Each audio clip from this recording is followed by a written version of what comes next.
The 1980s ushered in the war on drugs in the United States, and because of revised policies, by 2004, the average length of time to be served amounted to 62 months in the federal penitentiary. Today's guest, Terrall E. Tillman Sr., takes us inside that era.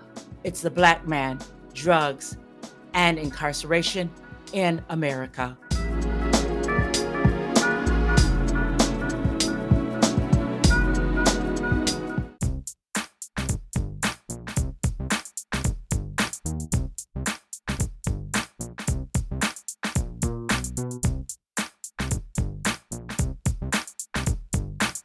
Welcome to Her Business, Her Voice, Her Conversation. This podcast was created for the boomer woman leaving corporate, and now you're looking to reinvent yourself, become an author, an entrepreneur, a podcaster. Well, each episode will leave you with clarity. You will come away with the yes, I can and yes, I will reinvent myself mindset. So come on, let's do this.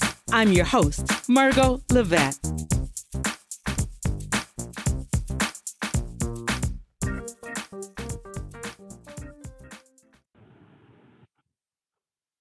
Hello, everybody. Welcome back. Another episode, Her Business, Her Voice, Her Conversation. I am very excited about today's conversation. You know, I'm excited about every conversation, but this one in particular, because at the end of the day, we're going to talk about incarceration.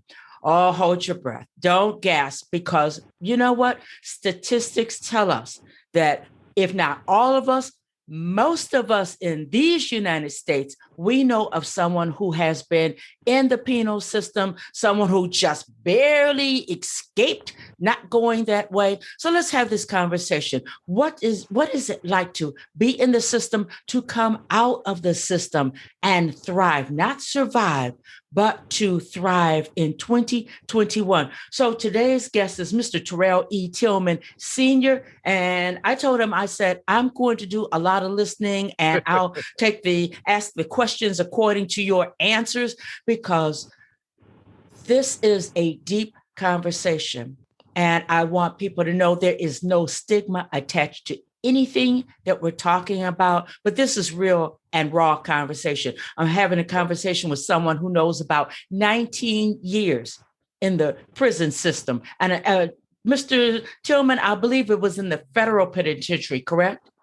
Yes, in the federal FBOP. Okay. Well, I tell you what, it's your spotlight. Tell us, first of all, who you are. I would want everybody to know that, you know what, your life has not always been pretty, but they should look at you now. So let us know, who is Mr. Terrall E. Tillman Sr.? Well, I'm just a young man that grew up in Los Angeles, South Central Los Angeles, that is, and of parents that were married and separated when I was like 7 years old. So I had to deal with the divorce and, being separated from my parents and, basically going back and forth to my father's side, and then my mom's living with my mom. And, I was an athlete. I was a performing arts person doing plays and stuff like that. And I sung, I danced, and, stuff like that. I felt comfortable on stage, and I played sports. I was a above average athlete. So those were my things. I wanted to be an entertainer or athlete when I grew up. And lo and behold, in junior high school, as I was playing sports, the doctor told me and my mom that I had a slight heart murmur, and that it would be wise for me not to play sports anymore. So from that point on, my mom didn't want to support me, and she was more concerned about my health, which is understandable. So I kind of took on a life of going left and rebellion, and headed to the street life that I had learned, and I was influenced by with my older brother and my uncles on my mother's side. So I kind of engaged off into the street life, and my brother, he ended up going to YA, which is California Youth Authority. My uncle, who was like my older brother, he ended up getting killed in 1981, and that kind of spun my brother off and kind of spun me off. And like I said, when my brother went to prison in 1983, it left me the man of the house. And my mother was pregnant with my little twin sister. So not being able to play sports and not being able to actually work then, I took to the streets. I took to what I knew, try to help my mom, and I got out there, and I was selling drugs at a young age. Mhm. So they call it multiplication right now because they say you use things, different excuses to do illegal things, and you know. So that's why I did that, and I ended up going to juvenile hall, back and forth to juvenile hall for drugs and guns. And, after I graduated from elementary school, I didn't graduate junior high school because I was in juvenile hall. So in my last year of high school, I would have graduated when I was 16. But I forewent my last year in high school to go out of town and sell drugs. Wow. And it was either go to school or sell drugs. And like I said, I had my first daughter in 1988. And that was like the kind of last year of me going to school. So I Terrell, had to make a decision. can I stop you right there? Yeah, Because go ahead. I have a quick question. Some Uh-huh. people want to say, well, once a person gets into selling drugs and, you got all this money, more money than you could even put into a bank legally. I've heard people say that, then people just fall in love with that. How addicting is that life? Was there ever a time and a place where you could have walked away, or by that time you were at the point of no return? Me, myself, personally, I dealt drugs and I never wanted to get too big to where I couldn't get out because sometimes when you get in and you're dealing with, back in the 80s, LA guys, we had to connect straight with the Colombians and the people in the cartels to where you were getting the product straight from those people. And I never wanted to get in through that. I never got to that point. But I did get to, having millions of dollars in the drug trade.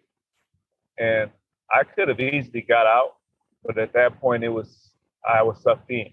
I was sucked in by the instant gratification, the money that I was making, but I didn't know what to do with the money that I made to turn legally. Because even in the drug game, if you don't have any credentials behind you or someone with credentials behind you, you can't turn that money legally anyway. But Mhm. that's something that you don't know when you're in the drug game. You don't have anybody with businesses backing you up. So no matter how much money you have, if you don't have any legal credentials that can solidify that money, it's all drug money. But I was Gotcha. sucked in, and like I said, I was multiplicating, saying, "Oh, I'm doing this for my kids and my mom," but ultimately, I was doing it for me, being the ghetto Mhm. superstar, the clothes, the jewelry, the hair, and the women, and the cars, materialistic stuff. So, and even though I'm not a superficial person, that's what it turns you into once you get it. And once you're used to having, and you can just have thousands of dollars, and you're taking care of your family, you're giving people money, and you got 10, 20, $30,000 at your disposal, and it's nothing. And at 15 years old, 16 years old, it was like Wow. that was real big for me. Gotcha. Gotcha. Quick question. When did it all come crashing down? Because I mean, you were flossing and moving, and it would be hard to turn your back on something like that. It really would be. Yeah, I mean, like I said, I started going out of town in 1988. Actually, September of '88, right before school started, and my birthday was the next month, October 6th. I went out of town, and within 2 weeks, I made over $150,000. And I came back to LA and bought me a brand new Camaro, put it on the rims, put the Alpine, all that stuff in there. Broke bread with my family, and I went back to school. I felt this big because every time the school bell rang, I would have to leave. But I wanted to be in school, but I couldn't because I had an obligation to be back out there selling drugs. And I did that for 3 years. I had a good 3 year run in the drug game from 15 years old to 18. 18 years old, that's when I went to the Fed. Everything, my whole life turned around. Everything came crashing down. And for my 19th birthday, I was sentenced to 12 and a half years. My first time in jail as an adult, mandatory minimum sentences, and that's when the crack was 100 to 1. So the drugs that I got caught with, they times it by 100, and it was a mandatory minimum of 10 years. And then I didn't testify or cooperate with the government, and that was what they was trying to get everybody to do back then. And they still to snitch on yeah. someone else to bring others into it. Yes, that's what they basically believe. Either snitch on somebody else or bring somebody else into it. And I come from that, from that era. You hold your water. You did what you did. Dance to the music, and don't bring nobody else into it. And shut your mouth. So that's what we did. Me and my co-defendant, we went to trial. We got found guilty, and we did our time. So, and that's when, like I said, that's when it all came crashing down 3 years later. So I had a 3-year run, going to multiple states, out of town, and having my own stuff. But in the end, it wasn't worth it. Mm-hmm, mm-hmm. Do you find, and people also say, disproportionately, there are more Black men brought in on drug charges than other nationalities? You being in that life, you going to the prison system, being there with other folks, is that true? Well, it's definitely true. And what they say, Black people in America are 13% of the population, but over 90% of the population in prison is Black people. So the numbers don't lie. Mm-hmm. And even in the system, they count Latinos as Europeans. And really? It still doesn't match up. It still doesn't equate to the numbers of the disparity from Black people and white people. And they do that because it's a numbers game. But even with counting the Latinos as white people, they still don't even come close to the number of Blacks that are in prison. Wow. Thanks for clearing that up, making that a reality in some naysayers' minds. So you got this deep sentence of time, space of time that you serve. You go in, you sit down, and you do your thing. What's it like coming out? It was like a whole new world. I'm not gonna lie, from 1991 to 2002. I went in May 25th, 1991, and I got out I left Leavenworth the first day. Well, actually, it was the last day of 2001. That's when they let me out the doors, and I was still kind of defiant because instead of taking my bus route, I ended up having somebody from Kansas City give me a plane ticket, and I flew. So I didn't want to take that 38-hour bus ride. And even after doing 11 years in prison, I had to still understand that something so small could put me right back in prison. But it was just not having the patience and the understanding of, the magnitude of what I was doing to myself, put myself in jeopardy just that fast. And I was like, okay, yeah, well, I'm going to plan this out. And I thought I was slick. And everything went according to my plan. But now that I look back on in hindsight, it wasn't the thing to do. And I don't recommend anybody deviate from their itinerary from leaving prison to their destination. So, but sometimes, like I said, I did it. But it was like a time warp. From 1991 to 2002, everything was different. People were so different. Society was different. Different things that were abnormals were normals, and the abnormal. The normal things were abnormal. So, and it was a hell of an adjustment because even though I never worked before I went to jail as a teenager, I had a little job here and there, odd jobs, and I knew how to hustle because I was taught by my uncle who had his own business legally, and in the street side, my uncles that worked in the street. So, and I was pretty smart in school. Like I said, I would have graduated when I was 16. So I was a book smart guy and I was a street smart guy, and I was the youngest in my family. So I learned from all older people. So people thought I was older than I was because I was much more mature and I was exposed to a lot of stuff as a kid that I wasn't supposed to be exposed to. Gotcha. But I learned from it, and it taught me certain values in life and how to be independent and responsible and accountable and a go-getter. So, when I got out, it was like I made a promise to myself when I was in prison to never get out and sell drugs again, because those 11 years I was in prison, I seen the effects that it had on myself, my family, and the community as a whole. And, in prison, I did a lot of reading, meditating, keeping my mind right, my spirit right, and learning a lot of different trades, working in the factories and stuff like that. Mm-hmm. So when I came out, I just applied the things I took from, the adult continuing education classes and all the little classes that I took in there. I just started applying that stuff, and I was like a workaholic. Once I got to the halfway house, I played around for like a month, just trying to get back acclimated to society and, reach out to people and let them know I was out. But after that month, I went straight to work. Mm-hmm. And I was working all the way until like 4 years straight until my brother ended up passing. Wow. That's fascinating that you said, I want to back it up a little bit. You said that after 11 years, they wanted you to come out and take a 38-hour bus ride. And you said, no, I'm not going to do that. You flew. There were repercussions from making that decision?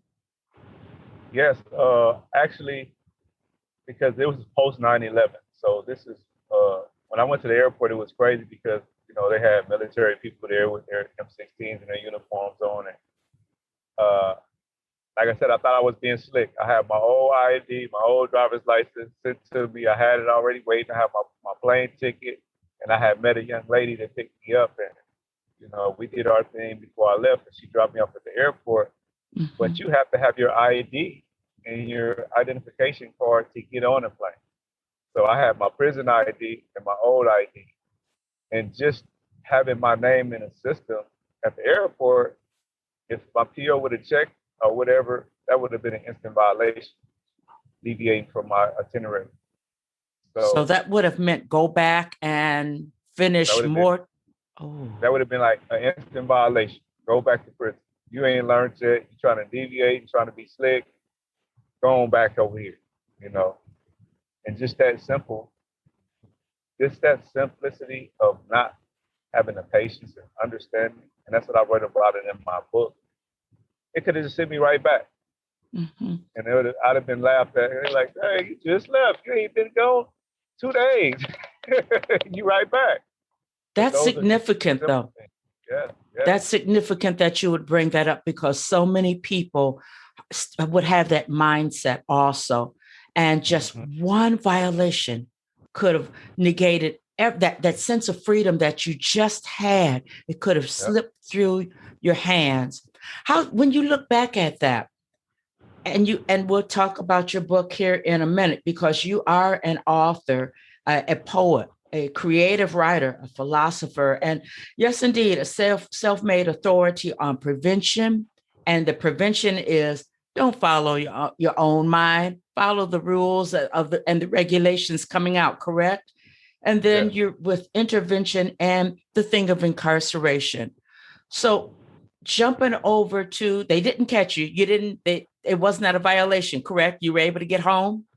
Yeah, I was able to make everything go. And, like I said, I thought I was slick, and my plan worked out, and I was good. And once I got to LA, I had another young lady pick me up. And the first thing I did, I was like, whoa, I literally kissed the ground, because when I was on the plane, it was funny to me because on the plane, when the plane was descending to LAX, people on the plane started clapping, and it was like so happy. And it was real crazy because when I got on the plane, I had my little sweatsuit on, and I had my duffel bag. So I guess some of the people might have thought I was a service guy or whatever. I was healthy looking. I had my ponytail. I was clean. So, and I had never seen white people so happy to see a black man before. But it was post 9/11. So being the fact that I wasn't, Middle Eastern looking or whatever, people was, like, okay, yeah, we got a black guy on the plane, and and then when we started descending and landing, people started clapping and cheering and stuff. I was like, whoa. I was like, okay, this is really serious. People out here is really scared. And I was like, well, they don't know terrorists fly these things and travel all the time. But, I was just like, wow. So when I got out, I kissed the ground. I met my person that would pick me up, and I went to another hotel room. And I was telling her, I was like, well, I want to go see my brother. You know, I want to pop up on him and surprise him. And I did that. I did that. Yes, yes. So you look back at everything, those 11 years and afterwards, and you've put all this together in a book. Now, the 11 years that you served, something happened after you got out. And then I think you told me that there was another incident where you had to go back in just a little while longer. No, it wasn't a little while long. It was another 10-year sentence, actually. Well, what happened? I was out on the street. I was still dealing with people from my past and, you know, so-called homeboys and people that I knew since I was a kid, people that I have been in the system with, in the feds with. And this one so-called homeboy, he had got out. He had actually did a 20-year sentence in the feds. He had met some guys in there, whatever, and he was dealing with them once he got out. And lo and behold, he was being set up because the person he was dealing with was a CI or CH, they call them uh, confidential human resources or, you know, confidential informants. So he was dealing with this guy, and all the time the guy was coming around, the guy was wired up, which was with a microphone, and he had have cameras on him. So he was telling this guy that he was a shot caller from out of the Hoovers, and he was, telling people, he was telling the CI different stories about different people, and he painted a picture of me as a mid-level shot caller, a drug dealer, still selling keys, somebody that was giving guns to little homeboys. I was a cool prostitute. So he painted a real big, nice story to this guy. So in turn, the guy called me and was asking me to get some drugs. And at this point, I was off of supervised release. I had done my 5-year supervised release, went in the last 3 months, got out paper, and I was doing good.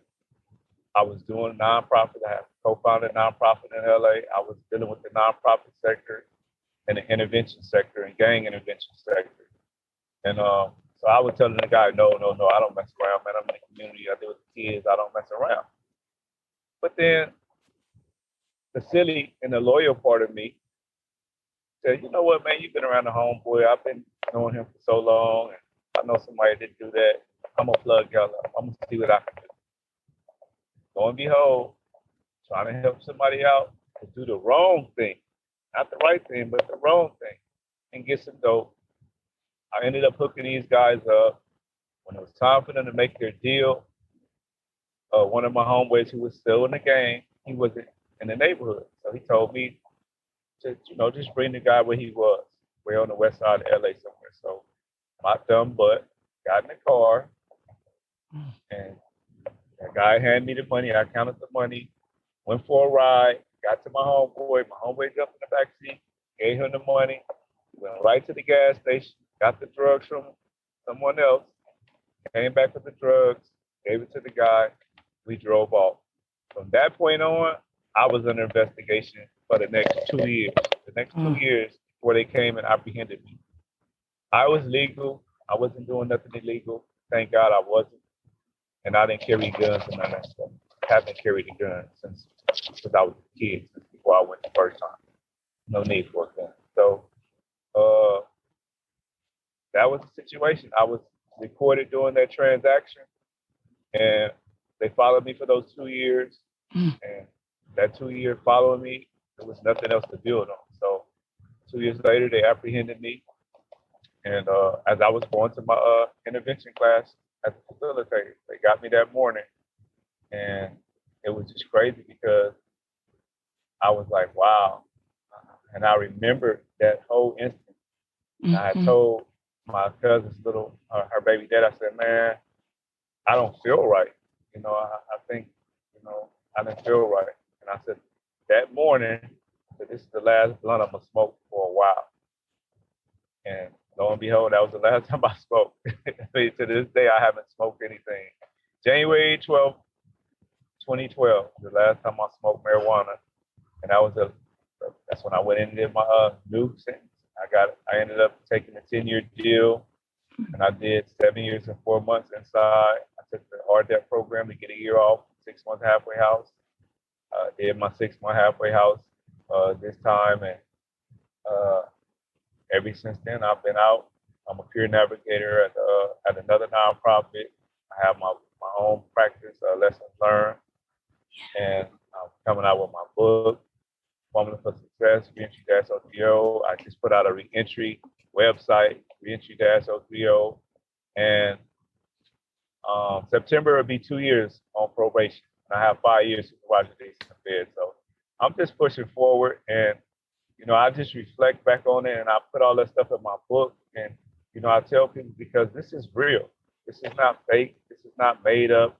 I'm not bigging myself up for what I've done. I'm not trying to put myself on a pedestal, but I want people to know the real, because this is real life stuff.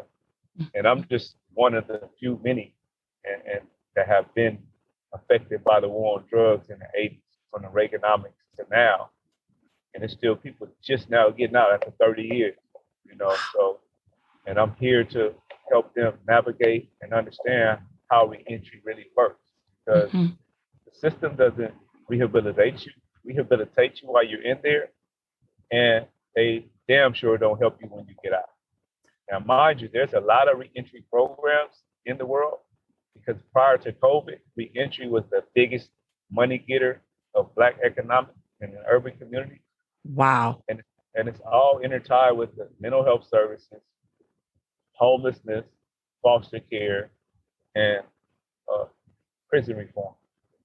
And reentry didn't even exist prior to probably 2014. It was just you get out of jail. But now, since reentry is an entity, they can put money behind it, fund things, and say there's reentry programs, and people out here that's with these organizations, they take it and run with it.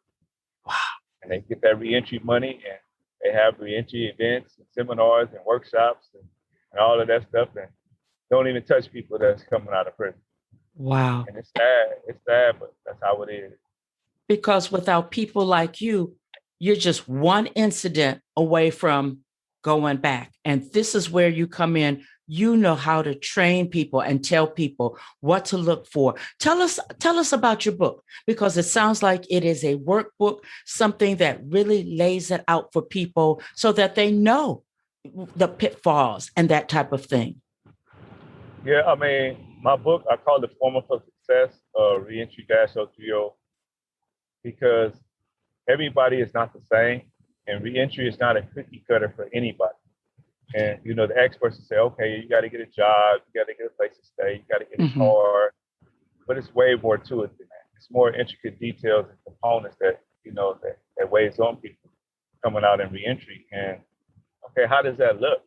Okay, how do I get that job? And now it's even crazier, because now if you're going to look for a job on a computer, you put in a job, it's going to send you to some other sites. It's going to send you somewhere else that don't even have nothing to do with the job. It's going to send you some to a site that about school and some university is going to try to get you in debt, and you don't even have a job. It's like, wait a minute, because I was on the computer looking for a job, and they were sending me stuff from school. Then they bombarded my computer, my email, and I'm like, I'm not trying to go to school. I'm trying to get a job. Why would I go to school and get in debt and don't even got a job? Don't have a place to stay, don't have a car, nothing. But that's the way the algorithm works now on the computers and with technology. And so it's just and then you got guys coming out of prison 5, 10, 20, 30 years. They don't even know how to use a cell phone, let alone go on the computer and search up nothing or Google nothing. And you got dudes that might have cell phones in prison, but not everybody has those. And then it's so much you don't know about tech once you're in prison, so, but I'm still learning. Well, Terrall, I feel like, go ahead. How do you make a person, I'm listening to you, because things are moving so fast in life anyway. For people on the outside, every day is like a new day. And now this COVID has hit, it's like, wow, how do you how do you make a person feel like a human being again? How do you make Wow. them know that it's going to be all right? You can fit in that patience that you didn't have when you first got out. How do you help a person slow walk into that patience, that thing of patience, so that you don't go back? All those intricate things that you spoke of. How do you yourself walk a person into that place, that mindset, and their spirit in their mind? For me personally, I'm a straight shooter. I'm not gonna sugarcoat it. I'm not gonna blow no smoke up nobody's butt. I'm not gonna make you no promises or guarantee. I'm gonna look you dead in your eyes. I'm gonna tell you, if you ain't ready, if you don't want it, don't waste my time. I got probably over 100 people. Well, I do have over 100 people that I mentor, and through my job, for my two jobs, I oversee and do case management for over 50 people. So I don't have time to play with anybody that feel like they're gonna have me do their work for them. No, you're gonna do your work. I can get you the resources. I can help you, but I tell them, help me to help you. Let me know what you're trying to do. Are you ready mentally? It's all about the mindset. If your mindset ain't ready to get out here and go get what you need to do and put your best foot forward and take those sacrifices and put the footwork in and learn something, then guess what, man? I'm not the man to deal with because I don't have tolerance for BS and people that want you to pull them and hold their hand. I will push you. I'm not gonna say I'm gonna push you. I'm gonna bring the best out of you, but I'm also going to have you to be accountable for yourself. You know what I mean? Because there's a lot of programs out here. And when I got on O2, it wasn't no reentry. Reentry wasn't even thought about. It wasn't even an entity. It's an entity now. There's plenty of reentry programs out here now. You just have to know where to go look. And that's one of the things about it. And that's why I do what I do as a peer navigator for my reentry program. I go to probation. I go to halfway house. I go to parole. I'm on supervised release. I talk to probation officers. I'm in the mix in the community and putting it out there for people that are getting out to get these resources. Because it's not the PO's job to tell any of their caseload where anything is at. It's not Are you kidding me? Job. No, they're only there to oversee you and you just the caseload. It's not their job. They can, but it's not mandated that they do that. It's basically you get out, they babysitting your file, they don't know you. All they know is it's on paper. Hey man, go do your thing. You know, I might have a lead over here, but that's not their job. And that's what a lot of people don't understand. You know, that's not a PO's job to push anybody or to give you resources. Their job is just to manage your file because they got an abundance of files. You know, so and they don't take the stuff personal. They just do their job. And so I just tell people, be serious, be for real, be realistic, you know, and what can you do? Where's your mindset? Do you have the confidence? And that's why that's the first chapter of my book is confidence. Because if you don't have confidence that you can get out of prison and get out here in this world, I don't care how long you've been in prison, and make it, you're not going to do it because it's already in your head. I can't get out there and do that. I've been in prison so long, I can't do that. I can't. But you know what, Terrall? I'm kind of, Hold a person back. They would definitely hold a person back because if their mindset and they don't have the confidence in themselves, why would somebody else put their time, effort, and money into somebody when you don't have confidence in themselves? And that's the next part.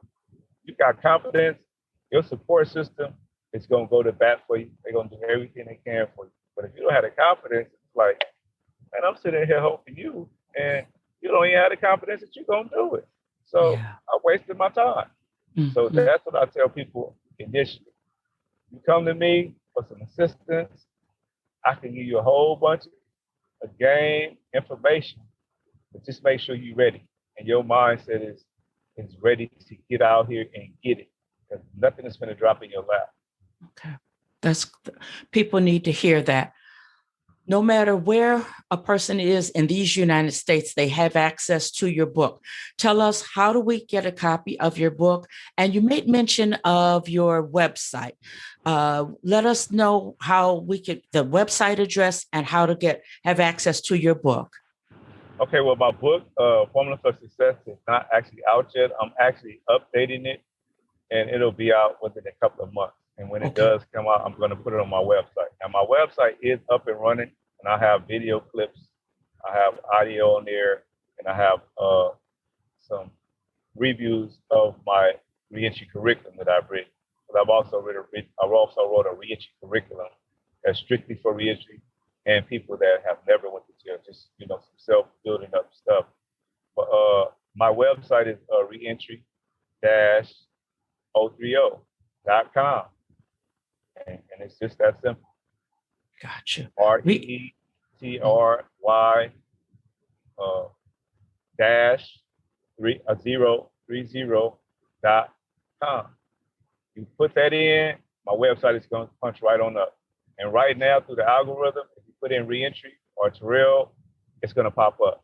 Because Reentry, the only thing they have on Reentry is reentering back into the universe, the stratosphere.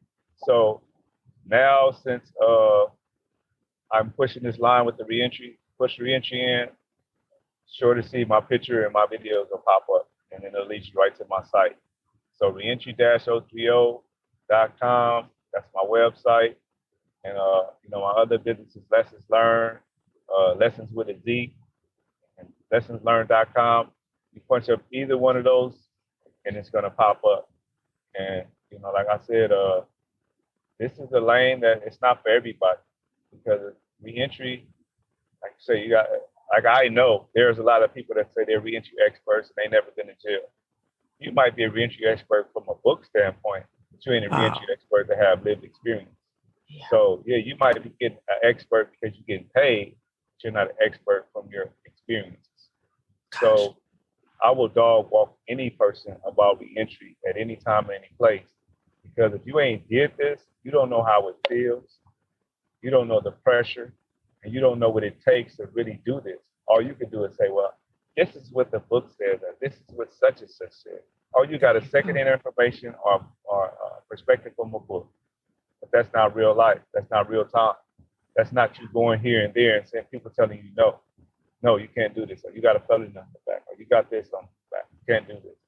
It's a whole different ballgame. And it's a different perspective. You have to have thick skin doing this reentry thing, because it's serious. Reentry is not a game. Because a lot of people, they'll get frustrated and get tired, and it's just circumstances like, man, I don't care about going back to jail. I can't make it out here. But that's why I'm here. Because those type of people, if they really want it, I talk to people a lot, and I tell them, man, you can do it. I encourage that reinforcement. It's just patience. You got to take patience. You can't rush one day in prison. You can't rush one day on the street. Things are going to happen. Everything is not going to go according to your plans. None of that stuff. And if it does, cool. That's great. You still got to continue to move and make more plans and more goals as you accomplish things. You have setbacks or whatever, misfortune, things you have to cope with. You just got to deal with it. You That's life. Fold. That's fold. life. Cannot fold. So, and that's the biggest thing, because a lot of people come out of prison and they get very discouraged from people telling them no, and people spinning them, saying, well, go over here. And they go over there and say, well, go over here. They get discouraged by that real easy. And I tell people, don't do that. Don't get discouraged. You got to be patient, because this is how it is. I mean, right now, people get out of prison. Social Security is closed. They can't go in the building. The birth certificate place is closed. The DMVs are not letting you straight in. So it's a process just to get your ID and social. And then to get your ID, you got to have your birth certificate. And then to get your social, you got to have your ID. So you got people that the process is so long, because you can't just go up in a DMV and get your ID. You can't just go get your birth certificate. And then Social Security wants your actual physical card sent to them to get your social. So it's like I just told Appeal the other day, you guys need to have some type of backup plan or some extra ID photocopies for these people when they come out of prison. Because if you walk around and you don't have ID and the police pull you over, you're going straight to jail. Oh my goodness! They can't identify who you are, and you're not even in the system. You're not even in the system, so they can go punch your name in a police car, and you're gonna be a ghost. And they're gonna be like, "Oh, nothing's showing up. Well, we got to take you in." That's a whole nother inconvenience.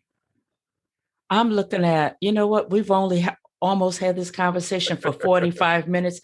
We knew it was going to be a very deep conversation. Yeah. I want you to come back and talk about your reentry curriculum. Let's come back and start and just cover that, whatever we can come up with in 30 minutes, because therein, I think that's going to help someone with the patience to understand these entities that you need. You're not going to have access to them fast. And these things we take it for granted, you know, us on the outside. And then we haven't even had a chance to speak about how all of this makes the family members feel. I myself firsthand understand. I've seen how reentry it can be very rugged. And I'm Christian. I always say, you better have God on your side when you're trying to get back out here and get resituated, because it's not easy at all. If you don't have God, you don't have a support system. I can see where you're a goner. But we have 2 more minutes. Close us out, Terrall. And I promise you, audience, he's coming back. He's coming back again. Yeah, I'll be back. Well, I just want to close by saying I want to thank you so much, Ms. Margot, for having me on your show. I'm very appreciative and I'm thankful. And it's a blessing that we cross paths and you allowed me to come on the show, because this is a needed conversation for society. It's not just for reentry people, but it's also people that will never hit prison and that'll deal with somebody who is coming out on reentry, how to interact and how to, just be courteous and studious with somebody that's trying to get their life together, so because everybody that's been in jail is not bad, and everybody that's been in jail don't have the same resources as the next person. So everybody needs help. Everybody in the world needs help. Nobody on this earth has done anything by themselves. That's right. So people need help and assistance. And, you got a lot of people coming out 10, 20, 30 years, 40 years, and they don't have a clue. So I just say to everybody listen to this podcast, anybody that's reentering into society, just have a little empathy for them. And definitely you can direct them to my site, because you can go on my site and learn a lot of stuff just by going on the site. And, like I said, just have empathy and have patience with those type of people and big them up. Put some fire up under their butt. Don't let them get away with it, and don't make them codependent or be an enabler. You make them get out there and get themselves together, but you can help them. Don't pull them, but push them. Because that's what a lot of people need. And a lot of people come out of prison, they're scared because they don't know where to start, what to do. So just help them along the way, Like I tell in my book, these are grown people that know how to walk and talk, but they're like infants because they don't know what's going on out here. So you got to help them. Very understandable. Terrall E. Tillman, Sr., a man who has written a book, who is walking the walk, talking the talk. He knows about incarceration. He knows about reentry. He knows about it. And I love what you say. We don't want somebody talking to us who hasn't walked it, someone who has not lived it. So when you're vetting someone to help you reenter or help you understand the reentry of a loved one, I highly recommend Mr. Terrall E. Tillman, Sr., because he's been there and there's nothing like experience. He's got a lot of information up under his belt. And like I say, he is going to have to come back. I'm going to try to get him on a live stream. I'm putting him on a hot seat right here in front of everybody. I'm going to try to get him on a live stream, because we don't talk. I'm welcome to the challenge. Whenever you want me, Ms. Margot, I'm there. You all heard it. We have to have these conversations. We talk about people coming into these United States illegally. There are all kinds of all kinds of people coming into the United States. There are people that have to come back into society. So many things happen to us that knock us out of the mainstream. And finally, there's someone here who can help someone who's been in prison a year, 5 years, 10 years, 20 years, 40 years. Can you imagine being in prison 40 years, coming out? Someone has no compassion. The family members have the little kids that were little, they're all grown up now. Can you imagine the reality and the state of mind that a person would have? Finally, we've touched bases with someone who can help you get back into the saddle again. I myself call it a blessing, and I'm going to make sure that we give him, Mr. Terrall Tillman, big ups because he's worthy of them. So I'm Margo Levette. It's always hard for me to close out these good conversations. I tell you, I learn as I ask the questions, as I'm watching the camera here. I'm learning. So I thank you, sir, and thank you all for listening. Now, it is not enough for you to like or to even comment this conversation. I need for you to share it because we never know who this conversation is for. As I said, we heard the stat on how many Black men who are in prison. So your neighbor very well may need to hear this. He probably has a son, a daughter, and nephew, somebody in the prison system, and they don't know how to handle it. That's our next conversation. Those of us on the outside, how do we handle this? So share it out, please, without judgment, without reservation. Share it to your, as they say, your tribe, your listeners, to your community. All right. I'm Margo Levette. I'll be back next week with a brand new episode. Her business, her voice, her conversation. In the meantime, wash your hands, stay safe. Okay. And I'm not going to say it, but I will say it. Get the vaccination if you want to. All right. Bye-bye, everybody.